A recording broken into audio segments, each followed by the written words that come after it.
All right, buckle up because today we're diving deep into some seriously heavy stuff. Ethical theories. We're going to tackle those Wikipedia articles you sent over. Okay. On consequentialism, deontology, distributive justice, and even environmental ethics. Lots to unpack there. We're going to break it all down, see what we can learn, explore these concepts within, the realm of normative ethics. Right. Which basically boils down to, like, how should we act? What's the right thing to do? Yeah, the age-old questions. Trust me, there are no easy answers. Definitely not. It's like the ultimate philosophical puzzle, right? Like Exactly. what guides our moral compass, what makes us tick. And two of the biggest frameworks for tackling this puzzle are, like, consequentialism and deontology. Two big ones, And yeah. they offer, like, completely different Right. ways of looking at right and wrong. For sure. So let's start with consequentialism. Okay. Basic idea here is that, like, an action is judged solely by its outcomes, its results. Yeah, You've probably heard the saying, the ends justify the means. of course. Classic. Well, that kind of sums up consequentialism pretty well, though. Right. It's often attributed to figures like Machiavelli Valley, yeah. and Ovid. Interesting figures to be associated with it. But it's a pretty controversial concept, right? It is, yeah. I mean, like, if a goal is good enough, can you really do anything to achieve it? That's the million-dollar question, isn't it? That Yeah. consequentialism really forces us to grapple with. And it Yeah. gets even trickier, right? When you consider that Oh, yeah. good can mean such different things to different people. Right. And that leads us to Yeah. utilitarianism, probably like the most famous example Mm, of consequentialism. It's all about maximizing happiness and minimizing pain. sounds simple enough on the surface. It does, but then you dig a little deeper and Yeah. realize, like, well, whose happiness are we talking about? Yeah. What even is happiness? Yeah, it's complicated quickly. It does. Well, Jeremy Bentham, Right. Major player in utilitarianism, he believed that Yeah. pleasure and pain were like our ultimate motivators. He Wow. called them our sovereign masters I like that. and argued that actions should be judged, Yeah. by how much pleasure they produce, how much pain they avoid. Makes sense. But Yeah. then comes John Stuart Mill. Oh, yeah. And kind of adds another layer of complexity here. Always got to complicate things, these philosophers. Right. He said, hold on, not all pleasures are created equal. Right. He proposed a hierarchy of pleasures, Yeah. with intellectual and moral pleasures being superior to just, like, the physical ones. So it's not just about feeling good, it's about feeling good about Yeah. the right things. Now, think about your own life. What activities, really bring you the most satisfaction? It's a good question to reflect on. It is. Mhm. Are they purely, like, physical pleasures? Hmm. Or is there something deeper there? Yeah. What does that say about how you make decisions? It's fascinating, isn't it? It is. We may not even be fully aware of our own hierarchies of pleasure, but they definitely influence our choices. Totally. Mhm. And it's not just about Yeah. utilitarianism, right? There's all these other branches of consequentialism. Right. There's rule consequentialism, where you follow rules that generally lead to good outcomes. Sensed. And then there's state consequentialism, Okay. also known as Mohist consequentialism, I've heard of that one. after Mosi, Right. a Chinese philosopher from Yeah. way back in the 5th century BCE. Wow, going way back. He emphasized Yeah. things like order, wealth, and a growing population Interesting. as key to a harmonious society. So societal well-being is the ultimate goal. It's almost like he's anticipating some of the big Yeah. political debates we have today, like economic growth versus environmental protection. Big one. Is one inherently more good than the other? Mosey's thinking definitely raises some Yeah. interesting questions about how we balance Mm. individual needs with the needs of society as a whole, Right. and how those priorities might shift over Yeah. time. Like he's throwing down the gauntlet Yeah. across centuries, Right. challenging us to figure out Yeah. what really matters. What does matter? It's a big question. It is. And then there's ethical egoism, which is all about, Okay. what's best for you, Okay. even if it, negatively impacts others. So kind of looking out for number one. In a way, yeah. Okay. And then on the flip side, you have ethical altruism, Yeah. which is about always prioritizing the well-being of others, Okay. even if it means sacrificing your own. Two very different approaches, Very different. but both still kind of fall under that Yeah. consequentialist umbrella. Right. The consequences are king. The consequences are what matter. And just when you think you've got a handle on it, Yeah. you stumble upon something called What's that? two-level consequentialism. Two-level? Philosophers like Right. R.M. Aram and Peter Singer, Okay. they suggest that we actually switch back and forth between focusing on Okay. individual actions and following like general rules, Interesting. depending on the situation. So we switch it up.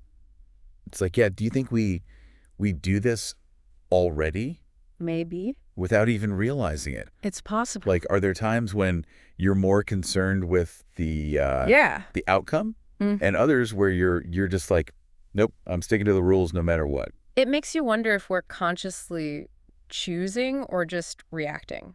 It's like having a moral gear shift. I like that, a moral gear shift. Okay, so we've kind of explored this whole Yeah. consequentialist landscape, Mm-hmm. but surely there are some, Oh, yeah.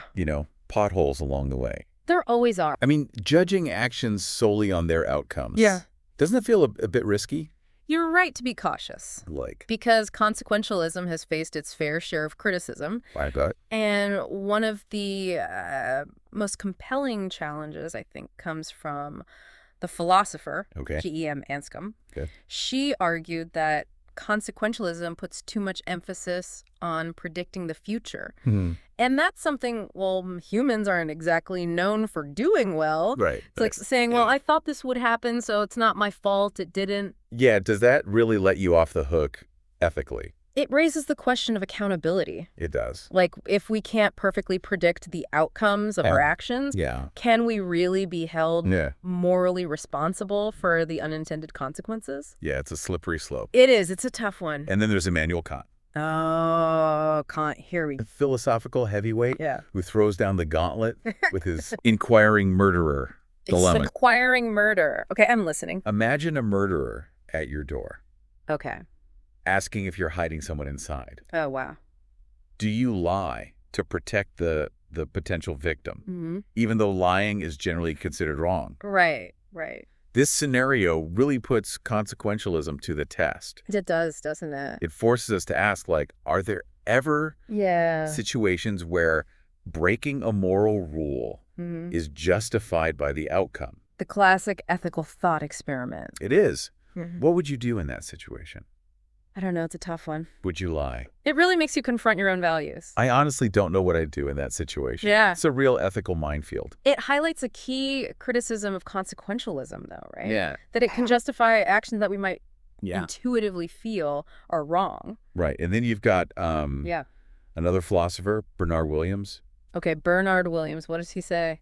He argued that constantly striving for the greater good can actually, like, alienate us Interesting. from our personal commitments and values. So you're so busy trying to Yeah. maximize happiness for everyone that you lose yourself Yeah. in the process? Like, what good is saving the world if you lose yourself in the process? Exactly. Right. And that's particularly relevant for you, right? As someone who seeks knowledge, Yeah. not just for efficiency, Mhm. but also for living a meaningful life. Absolutely. Okay. So, Yeah. okay, if consequentialism isn't the be-all and end-all, Right. what is? A question. Well, that's where we kind of Okay. shift gears and enter the realm of All right. Deontology. deontology, which is a completely different ballgame. Okay. Instead of focusing on the consequences. Right. Deontology is all about following Yeah. the rules, the principles, Okay. regardless of the outcome. Interesting. It's about doing your duty, Okay. come what may. So it's like a moral code of conduct Yeah. where the rules are paramount, Yeah. even if the consequences aren't ideal. And who better to guide us through this rule-based world Yeah. than Immanuel Kant, back for round two. Back again, Kant. He introduces this concept called the Okay. categorical imperative, The categorical imperative, that sounds intense. which sounds super intimidating, but it's actually a pretty simple idea. Hopefully. It's essentially a rule that applies universally, no matter what. Okay. Kant famously said that. Yeah. Like a good will is the only thing inherently good, Right. and acting in accordance Yeah. with the moral law Right. is the ultimate expression of that Fair. goodwill. So how do we actually put that into practice? Well, he gave us three formulations Okay. of the categorical imperative All right, break it down. to help us apply it to real-world situations. Okay. The first is universalizability, Universalizability. Okay. which means you should only act on principles Okay. that you'd be okay with everyone else following. Okay. That makes sense. Imagine a world where everyone Yeah. lied whenever it was convenient. That would be chaos. Yeah. Yeah, no good. The second formulation, Okay. Number 2. treating people as ends, not means. Okay. Treating people as ends, not means. This means you shouldn't use others Right. as mere tools to achieve your own goals. I see. For example, it would be wrong to lie to your friend to get them to do you a favor. Right. Because you'd be using them just to get what you want. So it's about respecting everyone's inherent worth and autonomy. Not just taking advantage. Not just exploiting them for your own benefit. It's about respect. Right. And the third formulation. Yeah. Number 3. The kingdom of ends. Kingdom of ends, all right. Encourages us to act as though our actions Yeah. are contributing to a world where everyone behaves morally. Like a utopia. Yeah. Where everyone's doing the right thing. It's about creating a society where everyone is treated with respect and dignity. Yeah. Where moral principles guide our actions. Not just self-interest. Not just self-interest, right? Right. But of course, not everyone agreed with Of course not. Kant's one rule to rule them all. Right. Always someone who disagrees. Approach. Yeah. Another philosopher, W.D. Ross. Okay. W.D. Ross. I've heard of him. He came along and said, hold on, what about situations where different duties conflict with each other? Interesting. He proposed... What'd you call it? Deontological pluralism. Deontological pluralism. Which introduces the idea of multiple prima facie duties. Prima facie. Now, what does that mean? It means at first glance. At first glance, okay. Think of it like this. Yeah. You have to choose between studying for an important exam and helping a friend in need. Okay. Both feel like obligations, but you got to weigh which one is more important in that moment. So it's like a moral checklist? Yeah. But some items take priority over others? Depending on the situation. Okay, that's tricky. He identified several of these prima facie duties. Okay, like what? Like fidelity, which means keeping promises, being truthful, reparation for past wrongs, gratitude, non-injury, beneficence, self-improvement, justice. Wow. That's a lot to keep track of. It's quite a lot. Yeah. Let's just focus on one of those duties to illustrate how this works. Okay, I'm ready. Say you promise a friend you'll help them move on a certain day, but then you get a once-in-a-lifetime chance to see your favorite band in concert that same day. Classic. What do you do? What do you do? Tough choice.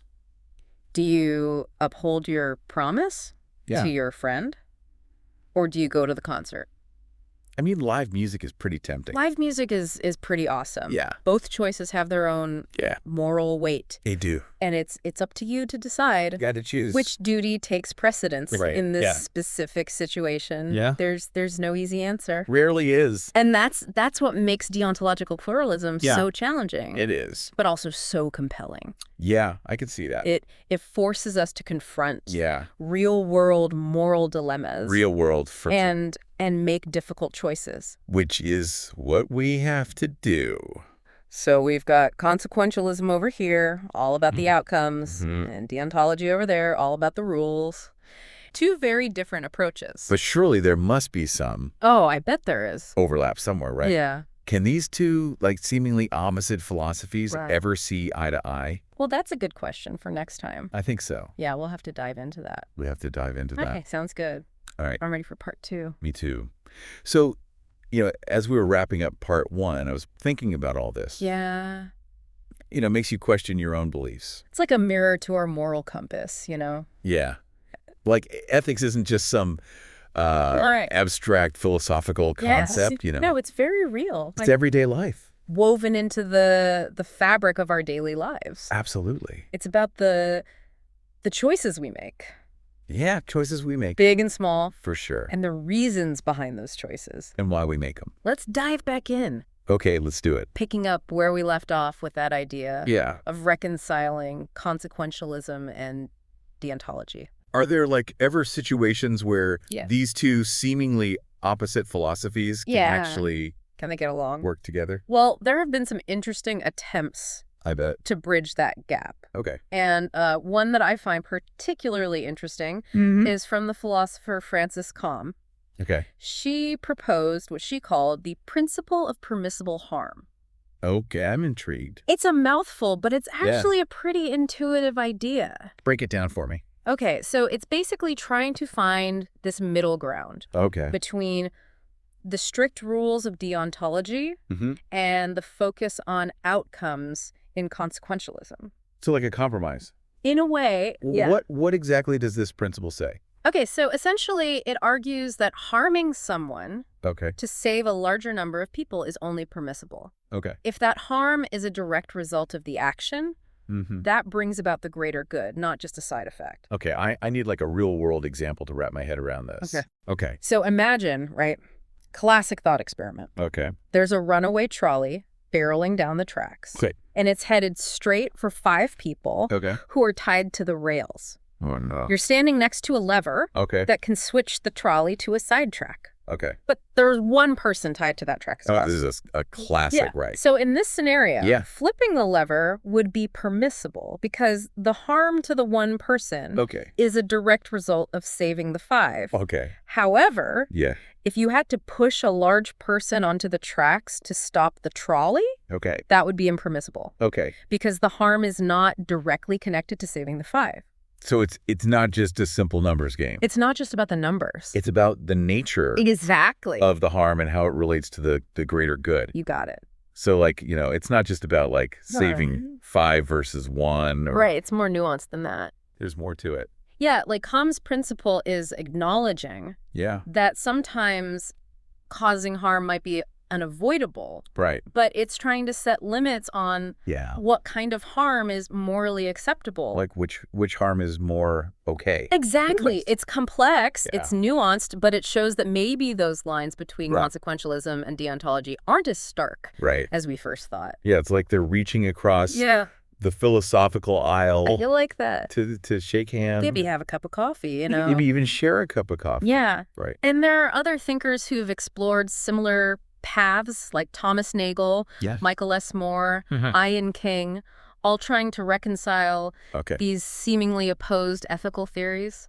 Yeah, so it's not a simple either situation. Not at all. It's very messy. There's a lot of debate and interpretation. For sure. So like we're creating a Venn diagram of I love that. Ethics with consequentialism and deontology overlapping in this like messy but interesting gray areas. The gray area of ethics. Speaking of gray areas, like, hey, what's next? Let's shift gears and talk about how these ethical concepts play out in more concrete situations like distributive justice. Distributive justice, So we're moving from the realm of the purely theoretical to something more practical. More practical. What exactly is distributive justice all about? Well, it's about fairness, right? How we allocate resources and burdens within a society, like who gets what, who pays for what, are the benefits and costs of living in a society distributed fairly among all the members. All right, and that leads us to who are we talking about now? John Rawls. John Rawls, and his mind-blowing thought experiment. I love a good thought experiment. Me too. The veil of ignorance. The veil of ignorance. Okay, tell me more. It's like something straight out of a sci-fi novel. I'm ready. Right. Yeah. So imagine you're designing a society from scratch. Okay, I'm designing. But you have no idea what your position in that society will be. So I could be anyone. You could be born rich. Poor, healthy, sick. High stakes. Talented, less so. Yeah, Campbell. So you're basically building a world without knowing what hand you'll be dealt. I like that, like a cosmic game of poker. It is. It's like a cosmic game of poker. Yeah. The idea is that this veil of ignorance would force you to create a more just, equitable society. Because you wouldn't want to risk ending up in a disadvantaged position. Right. You got to protect yourself. It forces you to think about fairness from A completely different perspective. Not just from your own little bubble. Not just your own self-interest. Exactly. It's like taking off the rose-colored glasses. Yeah. And seeing the world through a lens of impartiality. I like that. Now, how would this apply to real-world issues? Right. Think about income inequality. Okay. Yeah. If you were designing a society under the veil of ignorance, would you create a system where a small percentage of people hold the vast majority of the wealth? If you didn't know what your position would be, it'd be pretty risky.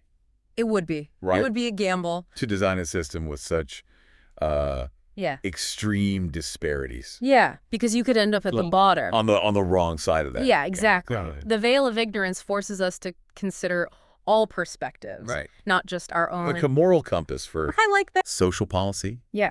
Guiding us towards a more equitable distribution of resources. Resources, opportunities, all of it. And opportunity. It's a powerful tool. It is. For thinking about social justice. It really forces you to confront your own biases. Your own biases. And assumptions. Absolutely. Speaking of challenging assumptions. Okay, where are we going now? This leads us to another fascinating area. All right, hit me with it. Environmental ethics. Environmental ethics, okay. Which examines the moral relationship between humans and the natural world.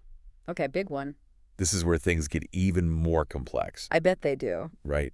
As we grapple our responsibility to the planet and future generations. Not just about us anymore. It's not just what's fair for us here and now. It's about the big picture.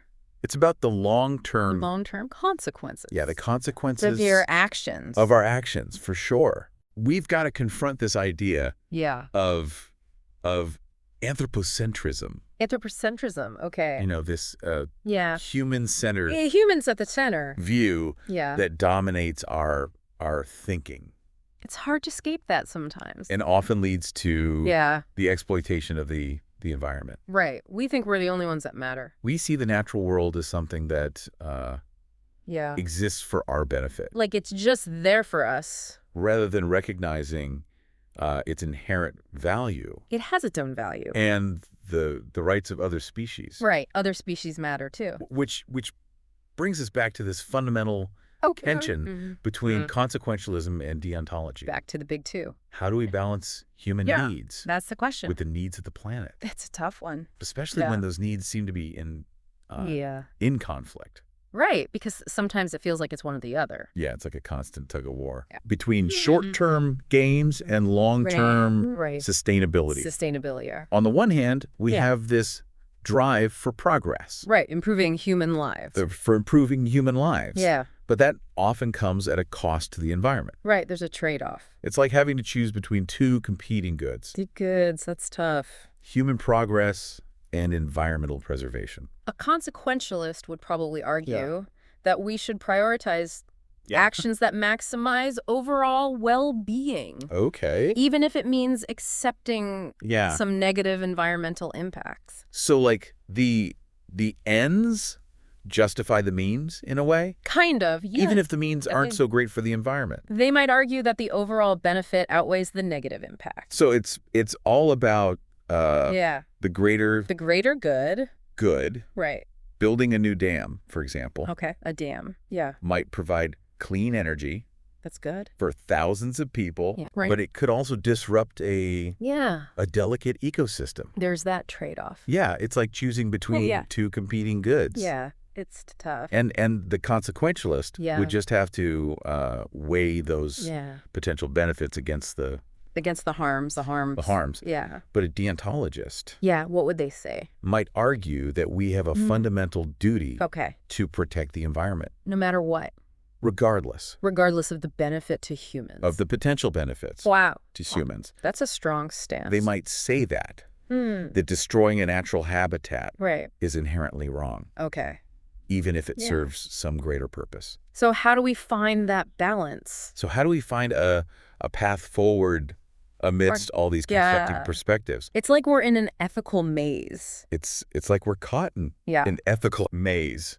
With no way out? No easy way out. It's tough. It's a challenge for sure. It is. And there's no one size fits all. Right. Every situation is different. Answer. Yeah. But maybe by by engaging in these ethical debates, by wrestling with these difficult questions, we can start to find some common ground. Some common ground, yeah. Perhaps it's not about choosing one side or the other, but rather about seeking some solutions that benefit both humans and the environment in the long run. The long run, yeah. It's about finding that sweet spot where they meet. Sustainability and progress intersect. I like that. Sustainability and progress intersecting. Think about investing in renewable energy sources. Good example. For example, a win-win. Win-win, right. Yep. It reduces our reliance on fossil fuels, minimizes harm to ecosystems, but it also provides clean energy for a growing population. It's meeting our needs in a sustainable way. Or promoting sustainable agricultural practices that protect biodiversity while still ensuring food security. So we can eat, but also protect the planet. It's about finding creative solutions. Yeah, we need to get creative. That meet human needs without compromising the health of the planet. Exactly. And that's where these frameworks are useful. These ethical frameworks give us the tools to be so valuable. To think it through. They provide us with the tools to think critically about these complex issues and to make more ethical, informed, ethical choices. Exactly. So, we've been talking about all these ethical dilemmas and complex choices. It makes me wonder, what's that? What role does intuition play? Intuition. In all this. Interesting. We've been talking about these philosophical frameworks, frameworks as if they're, all about cold, hard logic. Right. But surely our gut feelings, our emotions factor into our moral judgments as well, right? Absolutely, they do. It's funny because we've been talking about balancing individual needs with the needs of society. And now the environment. Right. But it makes me think about the role intuition plays in our intuition. Moral judgments, right? We've been dissecting all these, complex philosophical frameworks. Right. But doesn't our gut feeling also have a say? Oh, absolutely. In what we consider right and wrong? I think intuition is often the first whisper we hear when we're faced with a moral dilemma. Yeah. It's that immediate sense of what feels right, what feels wrong. Yeah. Shaped by, how we were raised, our culture, experiences.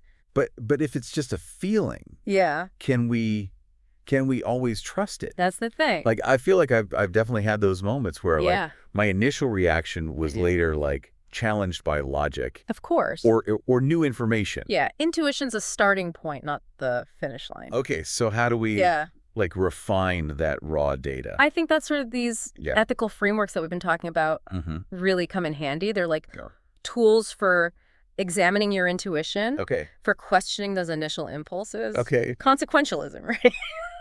Pushes you to think about the outcomes. Right. And deontology reminds you about the rules. The principles at play. So it's like a back and forth. Yeah, back and forth. Between your heart and your head. Exactly. Your intuition might shout, do this. Do it. But then you apply those ethical lenses and realize. Yeah, you stop and think. Hang on. Hold on a second. What about the consequences? Right, exactly. Does this violate a fundamental principle? Am I breaking the rules? And through that process, we can make more informed and thoughtful choices, for sure. Choices that are aligned with our values. Our values, and contribute to a better world. Exactly. It's not about ignoring your intuition. Okay. It's about using it. Right. Testing it against those frameworks, and then ultimately making a decision that feels right, both intellectually and emotionally. Our intuition provides the fuel. I like that. But the ethical theories provide the map for navigating the ethical landscape, this complex moral landscape. We need a good map. We do. Because it's tricky out there. And as we become more familiar with those maps, as we engage in this process of ethical reflection. Yeah, ethical reflection. We develop a stronger... Like a muscle. Moral compass, right. Exactly. The more you use it. The stronger it gets. This whole conversation has me thinking about how how our ethical choices ultimately shape they do. Who we are. They're not just abstract decisions. They're part of our story. Yeah, they're not just abstract decisions. They're part of our personal narrative. Yeah, our journey. And it's not a static thing, is it? No, it's always evolving. Our understanding of ethics, our moral compass, it evolves as we encounter new challenges. Your relationships. New information. Yeah, it's a lifelong journey. It's a lifelong journey of growth and reflection. And that's what makes it exciting. Yeah. It's not about finding a rule book and just blindly following it. It's about engaging in this ongoing dialogue with ourselves, each other, with others, with the world around us. Yeah, what does it mean to live a good life? To figure out what it truly means. Yeah. To live a good and moral life. That's the big question. It's amazing how all these seemingly abstract philosophical ideas actually tie back to something so fundamental. Yeah.